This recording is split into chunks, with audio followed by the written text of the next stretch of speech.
లక్ష్మి ఇంకా మైకులు రెడీగా ఉన్నాయా స్పేర్లో? అవన్నీ రిలీజ్కి ముందు వైరల్ అవడం కోసం 100 చేస్తాం. రిలీజ్ అయ్యాక మళ్ళీ చాలా హంబుల్గా అక్కడ షూస్ వదిలేసి వచ్చేస్తాం. Thank you so much. అంటే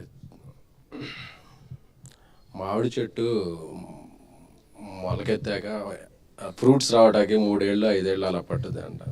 సో ఇండస్ట్రీలో ఎవ్వరు పని చేసినా ఈ రోజు మాట్లాడాలి, ఈ స్టేజ్ మీద అనుకుంటారు, ఈ రోజు కోసం వెయిట్ చేస్తాం. ఎందుకంటే సక్సెస్ అనేది చాలా చాలా అరుదు.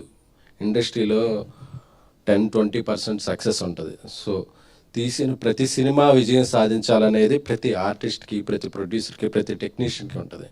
కానీ అదొక వరం.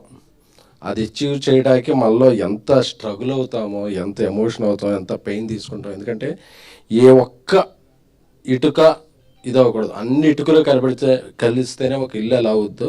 సో ఇటుక పేర్చుకుంటూ అందరి ఎమోషన్స్ని హ్యాండిల్ చేసుకుంటూ ఒక సినిమా తీయాలంటే అదొక నాలాంటి సాధారణ వ్యక్తికి, అది నిజంగా క్యాష్ రిచ్ ప్రొడ్యూసర్గా వేరేమో కానీ నాలా కంటెంట్ రిచ్ మాత్రమే ఉన్న వ్యక్తిని నేను. కాబట్టి నాకు ఇంకేం తెలియదు. నేను అందుకే 2018లో ట్యాక్సీ వాలా చేశాను, సక్సెస్ అయింది. 2023లో బేబీ చేశాను, సక్సెస్ అయింది. మళ్ళీ 2026 నాకు ఇయర్స్ పట్టుద్ది సినిమా చేయడం. నాకు అదొక journey. So today is very emotional day. ఈ జర్నీ మొదలైంది సాయి రాజేష్ గారితో. ఎందుకంటే బేబీ రిలీజ్ ముందే మేమిద్దరం కలిపి మాదొక లవ్ అండ్ హేట్ రిలేషన్షిప్. ఎప్పుడు ఆయన ఒక భిన్న ధృవాలం. మేము, ఆయన ఒకవైపు ఉంటారు, నేను ఒక ఉంటారు. నాలో ఆయనకి చాలా నచ్చు, ఆయనలో నాకు కొన్ని నచ్చు. బట్ మా ఇద్దరికి ఉండేది మాత్రం సినిమా అంటే మాత్రం ఒకటైపోతాం. పిచ్చి మాకు సినిమా అంటే. ఆ సినిమా కోసం ఎంత డబ్బు అవని, ఎంత స్ట్రెస్ అవని, ఎంత ఏదవని, జీవితంలో ఏది పణం పెట్టాలనుకున్నా ఈ సినిమా మనం ఒక మంచి సినిమా తీస్తామంటే అది నేను ఇల్లు అమ్మేసుకుంటానా, ఏమైనా తెలియదు. అసలు ప్రాణానికి పెట్టైనా సరే అంటారు. మా ఇద్దరికి సినిమా అంటే మాత్రం అంత పిచ్చి. ఆ పిచ్చి మా ఇద్దరిని కలిపి ఉంచుద్ది. ఆయన చెప్పిన కథ డిస్కస్ చేయగానే నాకు ఒక 20 minutes చెప్పారు ఆ రోజు, ఈ నెక్స్ట్ ఇది చేద్దామా అని. ఎందుకంటే ఆయన ఏ కథ అయినా చెప్పినట్టు అదిరిపోయింది ఈ సినిమా. వెంటనే చేసేద్దాం అనుకున్నాం. బేబీ రిలీజ్ అయిన వెంటనే వేరే కారణాల వల్ల కొంచెం డిలే అయింది. బట్ 2 ఏళ్ళు ప్రొడక్షన్లో చాలా కష్టపడి, అంటే బేబీ సినిమా మా అంచనాలని మించి హిట్ అయింది. బాధ్యతని పెంచింది, బరువుని పెంచింది. సో ఏ సినిమా తీసినా సరే మళ్ళీ కంపారిజన్స్ వస్తాయి. అలాగే అలా ఉందంటారు, ఇలా ఉందంటారు. ఇంకా క్లీన్గా, ఇంకా యూనివర్సల్ అప్పీల్తో ఉండే సినిమా చేయాలంటే రాజేష్ రాసే కథలు ఉంటాయి, చాలా డెప్త్ ఉన్న కథలు. ఎందుకంటే నాకు ఇప్పట్లో ఈ జనరేషన్లో నేను ఎవరితో సమకాలికలతో ఎవరితో పోల్చవద్దు, కానీ ఇంతవరకు మనం చూసిన బలమైన కథలు ఉండే కొన్ని. భారతి రాజా గారు, బాలచంద్ర గారు రాసే కథలు ఉమెన్కి, హీరోకి, అందరికీ చాలా ఎమోషన్స్కి పెద్దపీట వేస్తుంది. అందుకే ఆయన రాసిన కలర్ ఫోటో అయితే ఏంటి, బేబీ ఏంటి, ఇదేంటి. ఈ సినిమాలో చాలామంది హ్యాట్రిక్లు ఉన్నాయి. ఒక మంచి ఆయన నిర్మాత, నాతో పాటు నిర్మాతగా పెడితే కథల పరంగా first hat trick goes to Sai Rajesh. అందుకే ఆయన 2 నేషనల్ అవార్డ్స్ వచ్చాయి. దీనికి ఎన్ని అవార్డులు వస్తాయో నాకు తెలియదు. We are happy, proud. So Ravi నాతో 10 ఏళ్ళ నుంచి ట్రావెల్ చేస్తున్న వ్యక్తి, నా తమ్ముడు లాంటివాడు. తమ్ముడే ఒక రంగా నా సినిమాలు. ఎందుకంటే నా సినిమా గురించి నేను ఏ సినిమా తీసినా నాకన్నా ఎక్కువ వరీ అవుతుంటాడు. అన్న బాగుండాలి, అన్నకి సినిమా డబ్బులు వస్తాయా రావా అని చెప్పి. తను ఆ సినిమాలో రైటింగ్ హెల్ప్ కావాలంటే రైటింగ్, డైరెక్షన్ డిపార్ట్మెంట్, ఒక్కోసారి మేనేజర్గా కూడా తను వెళ్ళిపోతాడు. అంటే ఎక్కడెక్కడన్నా డబ్బులు మిగులుతాయా అన్న అంత వ్యక్తి. తన డైరెక్టర్గా మేము పెట్టి, రాజేష్ కూడా చాలా ఇష్టమైన వ్యక్తి చేస్తున్నప్పుడు ఈ సినిమాలో మీరు క్యారెక్టర్స్ పెయిన్ చూశారు కాబట్టి మా లోపల చాలా పెయిన్ ఉంది. ఎందుకంటే వెరీ ప్రెస్టీజియస్ ప్రోడక్ట్. కిరణ్ గారికి 2 సక్సెస్ల తర్వాత ఉన్నారు.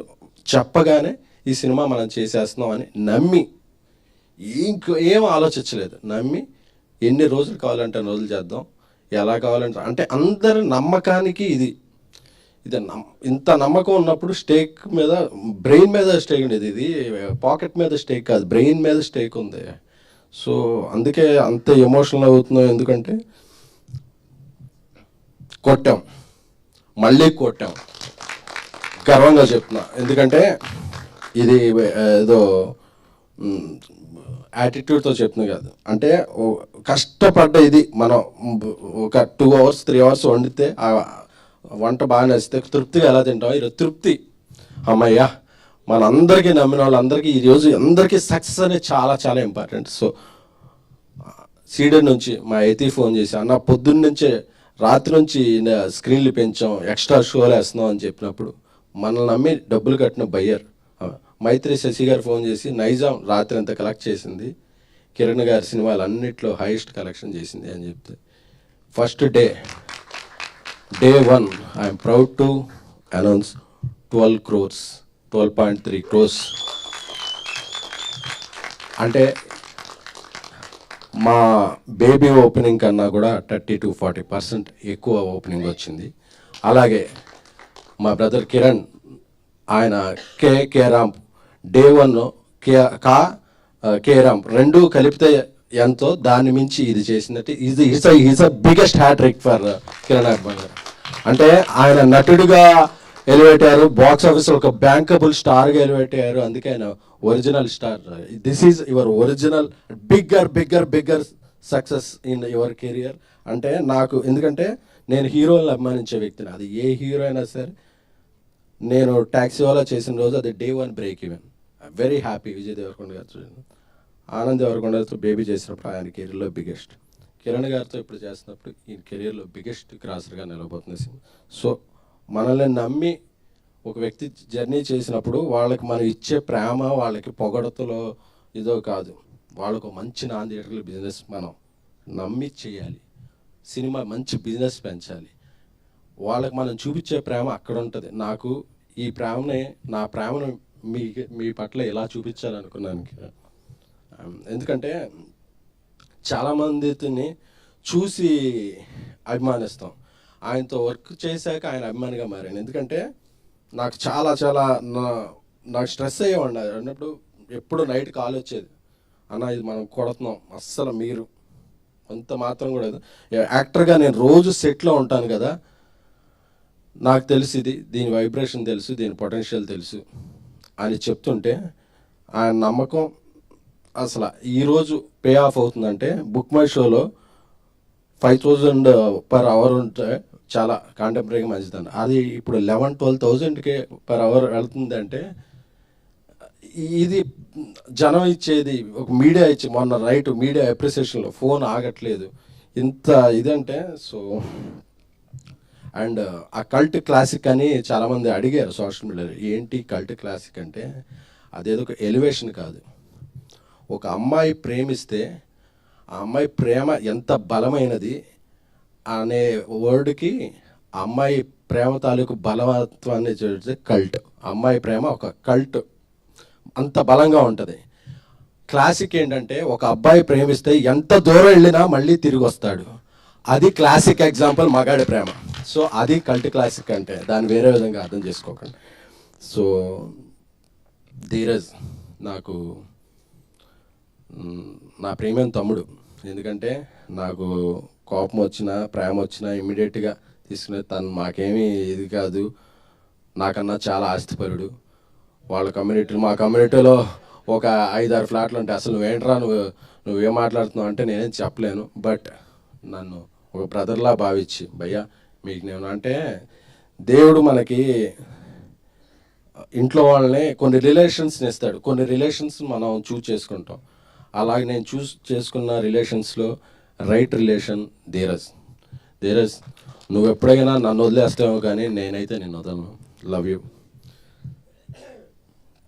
కానంత్ శ్రీరామ్ గారు, మీ సినిమాకి డేట్ పోస్ట్ పోన్ అవుతుంది అంటే మైండ్లో 2-3 అనుకున్నప్పుడు తిరుపతిలో వెంకటేశ్వర స్వామి చెంత ఈ సినిమా జూలై 24 అని రిలీజ్ డేట్ పెట్టుకున్నాం. ఏ ఆటంకం లేకుండా జూలై 24కి వచ్చింది స్వామివారికి. మనసులో. ఆయన స్వామివారి సన్నిధానంలో మాట చెప్పారు, ఈ సినిమా మీకు ఇంత కలెక్ట్ చేస్తుంది సార్. సార్ మీరు కలెక్ట్ చేసే నెంబర్ కన్నా కూడా ఆ కలెక్షన్ వస్తే ఎంతమంది ఎప్రిసియేషన్ వస్తుంది కదా, అది చాలు సార్ నాకు. ఎందుకంటే నేను డబ్బులు చాలు నా, ఎందుకంటే నా ఫస్ట్ శాలరీ 2700, దాంతోనే హ్యాపీగా బతికేసిన వాడిని. నాకు ఏ డబ్బు వచ్చినా నేను బతికేయగలను. సో నాకు డబ్బు కాదు, నేను ఒక సినిమా తీస్తే మా ఇద్దరం పేర్లు వేసాం, Sai rational from the makers of colour photo baby అని. మా నమ్మకం నిలబడాలి అంతే, అది ఈరోజు నిలబడిందంటే వీఆర్ వెరీ మచ్ హ్యాపీ. ఇక నా ఎగ్జిక్యూటివ్ ప్రొడ్యూసర్స్ అంటే ఈ సినిమాలో ఈ క్యారెక్టర్ ఇంత బలంగా ఉన్నాయన్నారు కదా, ఏదో రాజేష్ గారు నేను మాట్లాడి చెప్పేయడం కాదు, ఈ సినిమాలో ఒక ఎగ్జిక్యూటివ్ ప్రొడ్యూసర్ ఒక మహిళ, ఈ సినిమాలో కాస్ట్యూమ్ డిజైనర్ ఒక మహిళ, ఒక ఆర్టిస్టెంట్ ఒక మహిళ, ఇంతమంది మహిళలు ఈ సినిమాలో ఉన్నారు కాబట్టి ఈరోజు ఇంతమంది మహిళలు నిన్న శుక్రవారం చూస్తే జనరల్గా రాస్తుంటారు అప్పుడప్పుడు కొంతమంది ఫ్యామిలీస్ రావటం మానేశారు, ఫ్యామిలీస్ రావడం ఎవరు చెప్పారు? ఎఫర్డబుల్ ప్రైజెస్కి టికెట్ పెట్టి మంచి కంటెంట్ ఇస్తే నిన్న శుక్రవారం సాయంత్రం నుంచి ఏ షో అయినా చూడండి, ఫ్యామిలీస్ అమ్మాయిలు బ్రహ్మరథం పడుతున్నారు ఈ సినిమాకి. అంటే నువ్వు తీసేవాళ్ళు వీడు హానెస్టీ ఉందని ఒక ఇది ఇంప్రెషన్ ఉండి కంటెంట్ అపీలింగ్గా ఉండి మంచి టికెట్ రేట్ పెడితే ఫస్ట్ టికెట్ కొని ఎంకరేజ్ చేసేది ఫ్యామిలీసే. వాళ్ళు పాప్కార్న్ రేట్లు చూసి వెనక్కి వెళ్ళిపోవట్లా, మంచి కంటెంట్ ఇస్తే ముందుకు వస్తామని చెప్తున్నారు. అది ఎందుకంటే కొంతమంది వేరే ఫైట్నెస్ ఉంటారు, అది కాదు, మంచి కంటెంట్ ఇస్తే ఫ్యామిలీసు మహిళలు వచ్చి ఫస్ట్, ఎందుకంటే వాళ్ళ ఇంట్లో ఉండి ఒక ఎన్విరాన్మెంట్లో ఉంటారు కదా, ఒక మంచి సినిమా వస్తే ఒక బాయ్ ఫ్రెండ్తోనో ఒక అన్నతోనో తమ్ముడితోనో ఫ్యామిలీతోనో వెళ్ళి ఎంజాయ్ చేయాలనుకుంటారు. అలాంటి స్ట్రెస్ బస్టర్ ఇచ్చే సినిమా కావాలంటే చెన్నైలో స్టోరీ అలాంటి సినిమా మీ ఇంట్లో వాళ్ళతో వెళ్ళండి. ఎందుకంటే ఈ మధ్య సినిమాలు ఏంటంటే కొన్ని విడివిడిగా చూస్తున్నాం, మన ఫ్రెండ్స్తో వెళ్ళిపోతాం, మన ఇంట్లో వాళ్ళు ఇదండి కాదు, మళ్ళీ మీ ఫ్యామిలీ అందరూ కూడా వెళ్ళి ఎంజాయ్ చేసే టైం ఈ చెన్నై లవ్ స్టోరీ సినిమా. ఇక గౌరీ విషయానికి వస్తే మన తెలుగు అమ్మాయి, మా ఇద్దరు పరిచయంలో ఇంతకుముందు తన సినిమా డిస్ట్రిబ్యూషన్ చేశాను. అది చేసినప్పుడు చాలా మంచి కథలు చేయాలనిపిస్తుంది, నాకు మంచి కథలు చేయాలనిపిస్తే తెలుగు అమ్మాయిలకి సినిమాలు ఎక్కువ రావు, ఇంకా మంచి కథలు ఎక్కువ వస్తాయి అని ఆ మాట నాకు ఎక్కడో ఉండిపోయింది. 1 year తర్వాత ఒక సినిమా చేస్తున్నప్పుడు కథ చెప్పగానే ఆ గంటలో అడ్వాన్స్ ఇచ్చేయండి ఇంటికి వెళ్ళిపోతానని చెప్పి తీసుకుని వెళ్ళిపోయి ఒకే గంటలో, అంటే మిగతా లాంగ్వేజ్ హీరోయిన్కి చెప్పినప్పుడు వాళ్ళ మేనేజర్స్ వచ్చి ఎప్పుడు మేడం ఫ్లైట్ వేస్తే వచ్చి విని నేరేషన్ మళ్ళీ విన్నాక మళ్ళీ 2 days తర్వాత ఇలా ఉంటాయి. కాబట్టి ఆ అమ్మాయి నచ్చింది సార్, నాకు ఇంకోదో వేరే లాంగ్వేజ్ సినిమా ఉందో అది కూడా క్యాన్సిల్ చేసేసుకుంటున్నానని ఎంత బాగా యాక్ట్ చేసిందంటే అరుస్తున్నారు థియేటర్కి వెళితే, గౌరీ గౌరీ గౌరీ గౌరీ అని చెప్పి, నివి నివి నివి అని చెప్పి. ఎందుకంటే ఈ రోజు నుంచి గౌరీ పేరు కూడా మర్చిపోయి ఆడియన్స్ దృష్టిలో ఒక నివిగా ఉండిపోద్దేమో అనిపించింది. సో ఒక పెర్ఫార్మెన్స్ సినిమా ఏదన్నా చెయ్యాలి, ఒక మంచి యాక్టర్ కావాలంటే ఇక నుంచి తెలుగు ఇండస్ట్రీలో ఒక కేర్ ఆఫ్ అడ్రస్ గౌరీ ప్రియ. నా తమ్ముడు, ఎందుకంటే మేము అంత ఇదైపోయామంటే తమ్ముడు తమ్ముడు అని చెప్పి నా తమ్ముడులా చూసుకుంటాను. మా మధ్య అంత బలమైన స్నేహం ఉంది. నా తమ్ముడు, విషింగ్ యూ బెస్ట్, నువ్వు ఇంకా ఎన్నో మంచి సినిమాలు చేయాలి. మా సారథి గారు 50 years ఇండస్ట్రీకి వచ్చి, 50 ఏళ్ళు ఇండస్ట్రీలోనే ఉండి ఆయన సేవల్ని అందిస్తూ ఆయన ఎంతోమంది దర్శకుల్ని, అంటే సహాయ దర్శకుడు అంటే ఎంతోమంది సహాయం చేసి ఎంతో దర్శకుల్ని పెద్ద డైరెక్టర్లని చేశాడు ఆయన. బట్ వాళ్ళందరికీ కూడా ఆయన హెల్ప్ఫుల్గా ఉండేవాడు. ఆయన కొన్ని సినిమాలు డైరెక్ట్ చేశాడు, అయినా సరే ఆయన కో డైరెక్టర్ అనే దీన్ని చాలా బరువుగా బాధ్యతగా మోస్తూ ఇలా ఉంటాడు ఆయన లేకపోతే మేము ఏ సినిమా రిలీజ్ డేట్కి, ఎందుకంటే మేము ఫస్ట్ ఏదైనా రిలీజ్ డేట్ వేస్తే ఫస్ట్ ఆయన అడిగేస్తాం, సార్ కాపీ వస్తుందా, రాదండి ఆ డేట్కి అన్నారంటే మేము వెళ్ళాం, మీరు చేస్తాం మీరు చేయండి అని చెప్పాడు. ఎందుకంటే మమ్మల్ని అందరినీ తిట్టగలిగిన వ్యక్తి, ఆ గౌరవం ఆ ఉన్న వ్యక్తి ఎవరున్నంటే కమాండ్ ఉన్న వ్యక్తి సారథి గారు థ్యాంక్ యూ సో మచ్. ఈ సినిమాకి అద్భుతమైన ఫోటోగ్రఫీ అందించారు డానియల్ గారు. Sir we are very lucky to have you. మా మణిశర్మ గారు, మెలోడీ బ్రహ్మ మణిశర్మ గారు మా సినిమాకి ప్రాణం పోసారు ఆయన పాటలతోనూ దీంతో.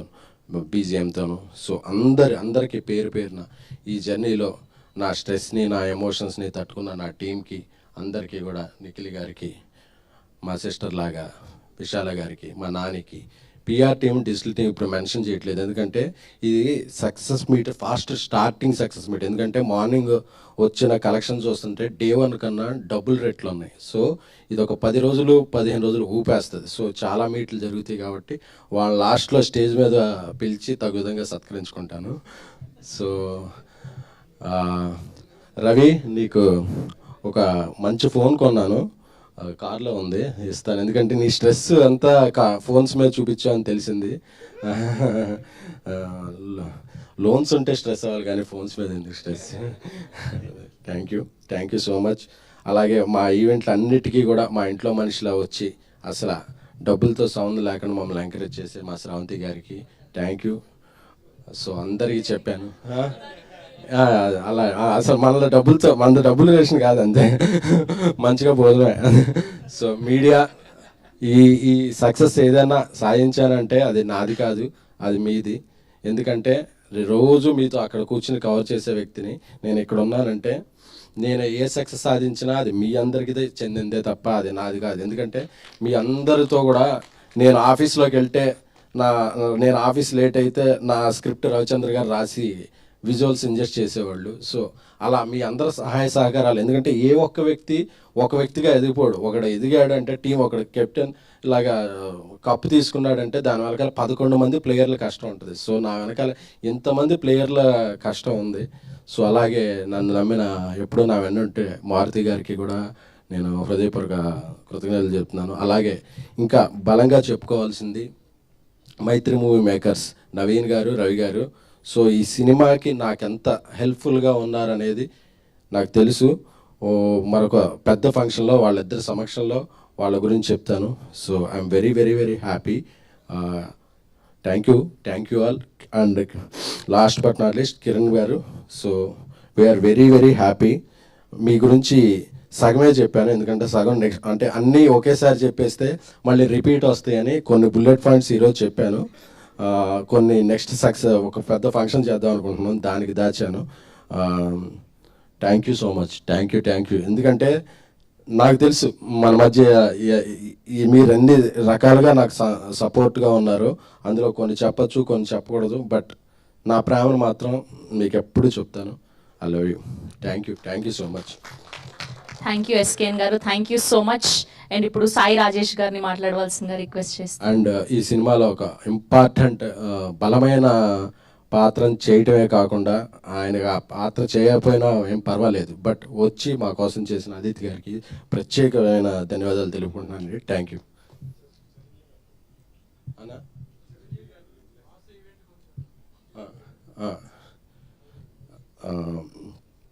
అలాగే ఈ సినిమాకి ముందు రోజు అనతి కాలంలో కొద్ది గ్యాప్ ఉన్నా సరే మేము వెళ్ళి అడగగానే నేను సాయిరాజ్ వచ్చి మాకు బ్లెస్సింగ్స్ ఇచ్చిన మా మెగాస్టార్ చిరంజీవి గారికి ఎప్పుడూ కూడా రుణపడి ఉంటాను.